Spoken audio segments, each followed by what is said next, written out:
Devinez ce qu'il y a dedans, ce sont les photos de mes élèves lors du dernier stage photo sur une pellicule en noir et blanc argentique, et je vous promets, vous allez être surpris.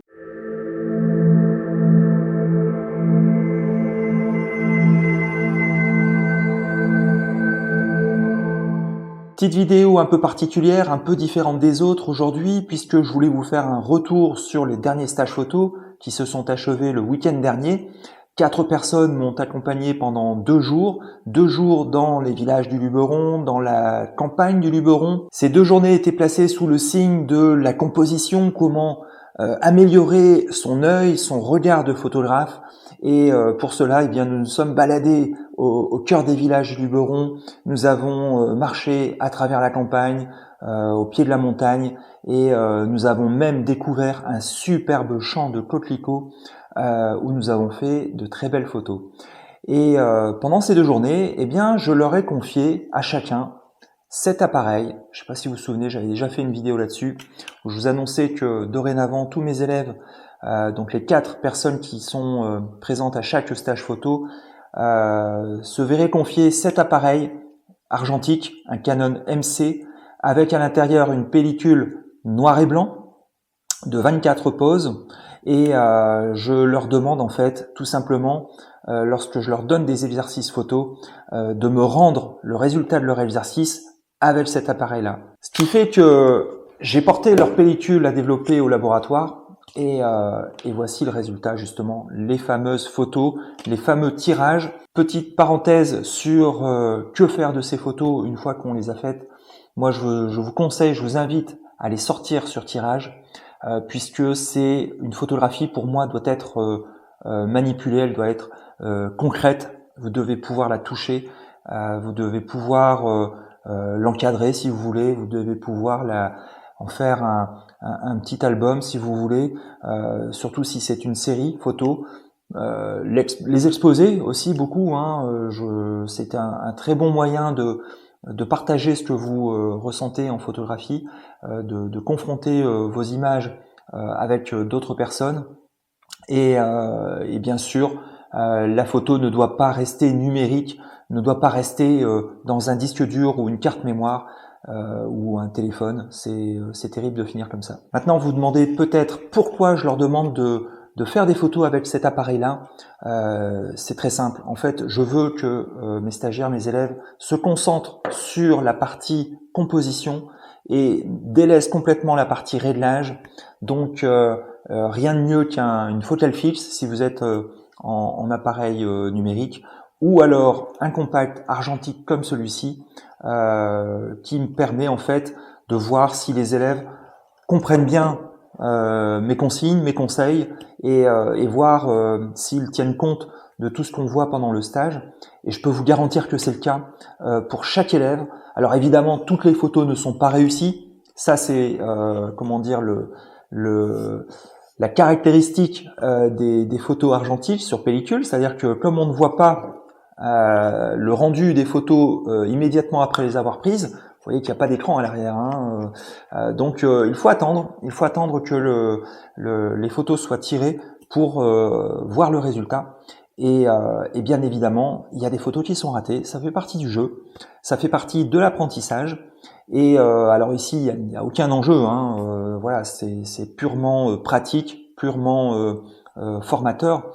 Mais au final, ils vont repartir avec de très beaux clichés du Luberon, des villages, de la campagne. Donc voilà, je le répète assez souvent, en photographie, ce qui est le plus long et le plus difficile, ce n'est pas d'apprendre les réglages, ce n'est pas la technique. Ce qui est très long et difficile, c'est d'apprendre la composition. Comment allez-vous composer votre image? Pourquoi allez-vous sélectionner tel ou tel sujet? Qu'est-ce que vous allez garder dans votre cadre et qu'est-ce que vous allez en exclure? Donc, j'ai ici en ma possession 4 pochettes qui appartiennent à mes 4 élèves du stage photo. Je vais leur envoyer par courrier, vous voyez, dans des enveloppes. Mais avant, je voulais quand même vous montrer pour chacun une ou deux photos qui vous donneront une idée en fait de ce ce à quoi ressemble le résultat des exercices, hein, et la qualité surtout. Moi, je trouve que les photographies sont très qualitatives. Hein, la pellicule que j'ai choisie, en tout cas, est très qualitative. Je vais vous montrer une photo d'une place de village. Vous voyez que les contrastes sont bien marqués. J'aime beaucoup cette pellicule, hein, la Ilford HP5 Plus, parce qu'elle a un côté vintage, rétro que j'aime bien, avec le grain qu'elle procure. Hein, c'est peut-être pas visible ici à la caméra, mais je peux vous garantir que le rendu est très fin. C'est très quali. Et j'adore ce genre d'image. Et on commence par Noémie. Alors Noémie qui nous a fait, par exemple, celle-ci, l'étang de Cucuron. Je crois que je ne l'ai jamais vu réalisé à ce point-là, aussi fin, aussi avec une tonne de contraste. Vraiment, c'est vraiment un super rendu. Et voilà, donc elle a fait aussi cette photo dans Suisse. Donc le campanile, et c'est pareil, c'est vraiment très réussi. Vous voyez par exemple ici la magnifique chapelle à laquelle j'emmène très souvent mes élèves, et vous voyez que c'est pareil, des contrastes, mais des noirs bien profonds, des zones claires qui ne sont pas brûlées. Franchement, cet appareil et cette pellicule font de véritables petits miracles. Alors voici par exemple, là c'était Jean-Philippe. Je vais vous montrer de Ben qui nous a fait de très belles images ici du village dans Suisse avec son campanile. Vous voyez que pareil, une netteté incroyable, hein. Moi je suis bluffé par cet appareil. Ici une autre chapelle que l'on a visitée. Voilà. Donc ça c'était Ben, il y en a d'autres, hein, mais je peux pas toutes vous les montrer non plus. On passe à Patrick qui a fait de très belles photos ici, par exemple avec cet hôtel-restaurant dans le village de Cucuron, la Dame Jeanne pour pas le citer. Et donc voilà, Patrick aime beaucoup la photo de rue. Et voilà, ça c'est une autre image que j'aime bien de lui. Un tunnel végétal. Enfin, petite précision aussi sur mon choix de cette pellicule, la Ilford HP5.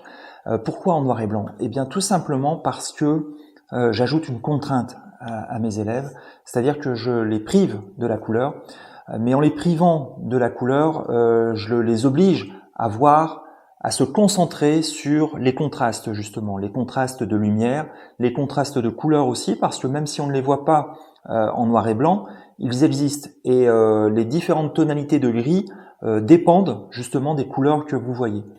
Et cela vous oblige en fait, le noir et blanc, à ne pas être distrait par les couleurs justement, parce que la couleur, ça peut être aussi une distraction. Et en vous obligeant à rester concentré sur le sujet de votre photo, à le dépouiller de ces distractions, vous en fournissez un résultat beaucoup plus efficace, et je peux vous garantir que lorsque vous faites ça, vous vous formez d'une manière beaucoup plus rapide qu'avec la couleur. Je suis donc extrêmement content et surpris par ces clichés. Je pense que mes élèves vont les apprécier aussi, et la bonne nouvelle c'est que je leur fournis aussi bien évidemment les négatifs, donc ils vont pouvoir, s'ils le souhaitent, faire agrandir leurs images par exemple, hein, puisque ça c'est possible aussi, et puis les refaire s'ils le veulent, hein, sur un autre format, une autre taille, je veux dire, de tirage. Les prochains stages photo auront lieu fin juin et début juillet, donc fin juin, et il est déjà complet. Il reste des places pour les 2 stages photo de début juillet pendant la floraison des lavandes. Je vous garantis des paysages absolument incroyables, puisque nous avons accès à un domaine privé chez une productrice de lavande qui nous ouvre exceptionnellement ses portes. Donc nous aurons les lignes de lavande rien que pour nous, face à la montagne du Luberon. Je vous garantis que ça va être quelque chose de fabuleux. Dernière chose avant de vous quitter, j'ai une annonce à vous faire. Après les stages photos, je vais organiser des voyages photos. Donc j'ai très envie d'emmener avec moi quelques personnes dans des destinations absolument incroyables, très prisées des photographes hein, de paysages. Ce sont des destinations que je connais très bien et je prévois le premier voyage photo en automne, donc à l'automne 2023. Ça sera très certainement la deuxième quinzaine du mois d'octobre. Et pour cela, j'ai besoin de vous. J'ai besoin de vous pour savoir quelles sont les destinations qui vous intéresseraient. Quelles sont les destinations que vous auriez envie de photographier en automne. Et pour cela, j'ai fait une petite liste. Hein. J'ai fait un petit formulaire sur lequel je vous donne une proposition de destination que je connais très bien, que j'ai visité plusieurs fois et qui n'attendent que nous pour les photographier. Donc je vous mets le lien de ce petit formulaire juste en dessous de cette vidéo. Je vous serai très reconnaissant d'y répondre. Ça prend 2 minutes, montre en main, promis. Moi, ça m'aidera beaucoup à savoir quelle destination privilégier hein. Alors, très rapidement, il y a les magnifiques Dolomites en Italie, dans les Alpes italiennes. Il y a les Cinque Terre en Italie aussi. Donc là, on est en bord de mer.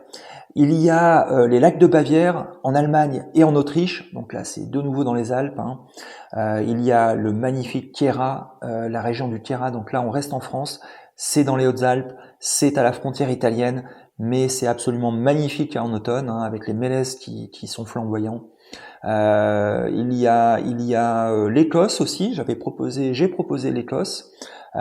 Et puis d'autres destinations. Je les ai plus toutes en tête là, mais allez sur le formulaire. Dites-moi ce qui vous intéresserait. Pour l'instant, on ne parle pas de prix. Moi, ce que je veux savoir, c'est où est-ce que vous aimeriez aller faire des photos en automne prochainement. Voilà. Donc, je vous suis très reconnaissant d'y répondre. Moi, ça m'aide beaucoup. Je vous dis à très bientôt pour une nouvelle vidéo. Et puis d'ici là, bonne photo. Ciao.